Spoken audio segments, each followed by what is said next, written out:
मुंगेर लोकसभा के एनडीए प्रत्याशी ललन सिंह के लिए निषाद वोटरों को एकजुट करने 3 दिवसीय कार्यक्रम के तहत मुंगेर पहुंचे बिहार सरकार के मंत्री मदन सहनी। मीडिया से कहा, मुकेश सहनी से नहीं है निषाद वोटरों पे प्रभाव, सभी एनडीए पे पक्ष में कर रहे वोट। बिहार में 40 में से 40 सीटों पर एनडीए करेगी जीत दर्ज। दरअसल मुंगेर लोकसभा जो बिहार का महत्वपूर्ण सीट माना जाता है, क्योंकि यहाँ से एनडीए के प्रत्याशी ललन सिंह जो वर्तमान मुंगेर सांसद भी है मैदान में है, जबकि उनका मुकाबला इंडिया गठबंधन के प्रत्याशी कुमारी अनीता के साथ है। और इस मुकाबले में गंगा में आश्रित वोटर जो अपनी अहम भूमिका निभाते हैं, उन वोटरों को अपने पक्ष में लाने के लिए जहां पूर्व उप मुख्यमंत्री तेजस्वी यादव, पूर्व मंत्री मुकेश सहनी को हेलीकॉप्टर पर सभी जगह अपने साथ लेके जा रहे हैं। एनडीए के कई नेता और मंत्री जो निषाद समाज से आते हैं, वो वोटरों के बीच घूम घूम एनडीए के प्रति गोलबंद करने में जुटे हैं। वहीं मुंगेर के एनडीए पे पक्ष पे निषाद वोटरों को गोलबंद करने पहुंचे मदन सहनी ने पत्रकारों को बताया कि जिस तरह लालू यादव के शासनकाल में नरसंहारों का दौर था, किस तरह निषाद समाज से मच्छी लूट ली जाती थी, नाव समेत डूबो के मार दिया जाता था। साथ ही मुकेश सहनी पर कटाक्ष करते हुए कहा कि जब विधानसभा में 11 और लोकसभा में 3 सीट मिला तो कितने निषादों को उन्होंने टिकट दिया, ये उन्हें बताना चाहिए।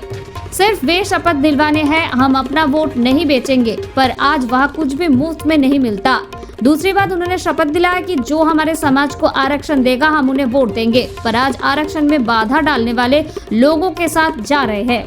Bureau report, news EVN। याद लोग इतना आसानी से भूलने वाले नहीं हैं। हमने अभी कहा ना कि 118 नरसंहार 15 साल में, आप सोच सकते हैं कि प्रत्येक साल कम से कम 10 नरसंहार हुए, और आज एक भी नरसंहार अगर नहीं सरकार के मुस्तैदी के वजह से हो रहा है, इस विशेषता को बिहार के लोग कैसे भूल जाएंगे। बिहार से कैसे व्यापार करने वाले लोग पलायन कर गए 15 साल में, और यहाँ पढ़ने वाले युवा कैसे दूसरे प्रदेश में महानगर में पलायन कर गए, ये भूलने वाली बात नहीं है। ये बात जान लीजिए। और जिनकी बात आप कर रहे हैं, जिस समाज की, उस समाज को उस समय क्या होता था, ये हम लोग तो खुद उस समाज से आते हैं ना। हम लोग भी देखे हुए किस तरह मछली छीनने का काम करते थे, और गंगा और कोसी के दियारा में किस तरह नाव सहित डुबा करके मारने का काम करते थे। ये बात लोग भूले नहीं हैं, इतने आसानी से ये भूलने वाली बात भी नहीं है, इसलिए कोई भी इस झांसे में नहीं आएगा। और दूसरी बात, आप जिनकी बात कर रहे हैं, उन्होंने तो कई बात कही, जिसमें 2 बात हमको आपको भी याद दिलाएंगे, और आपके माध्यम से हम अपने निषाद बंधु को भी हम याद दिलाएंगे। उन्होंने तो कहा था कि हम वोट नहीं बेचेंगे, यही शपथ दिलाए थे समाज को, लोगों को।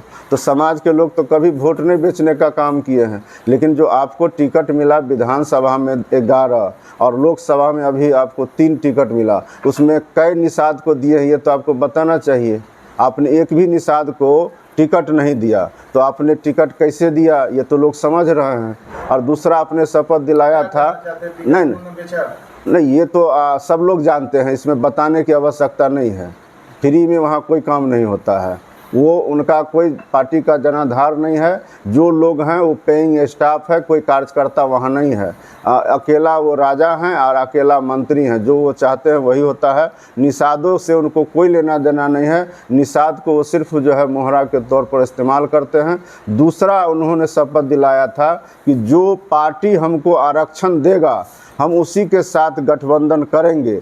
तो आपको मालूम है कि उन्होंने राष्ट्रीय जनता दल के साथ गठबंधन किया है। उस राष्ट्रीय जनता दल के साथ जो 15 साल बिहार के अंदर में शासन कर चुका है, और हमने पहले ही कहा कि 15 साल में उन्होंने पंचायत के अंदर आरक्षण नहीं दिया, बल्कि एकल पद पर आरक्षण नहीं मिल सकता है कि मामले को न्यायालय में जाकर के केस करके लटकाने का काम किया। वैसे लोगों पर कैसे निषाद समाज या अति पिछड़ा समाज या दलित समाज विश्वास कर लेगा, कभी भी विश्वास नहीं करने वाला है। और उन्होंने कहा था कि हम जो निषाद समाज का लोग लड़ेंगे चुनाव, उनको हम 10 लाख रुपया देने का काम करेंगे। अब पता करिए, एक भी आदमी को उन्होंने चुनाव लड़ा करके 10 लाख रुपया दिया हो।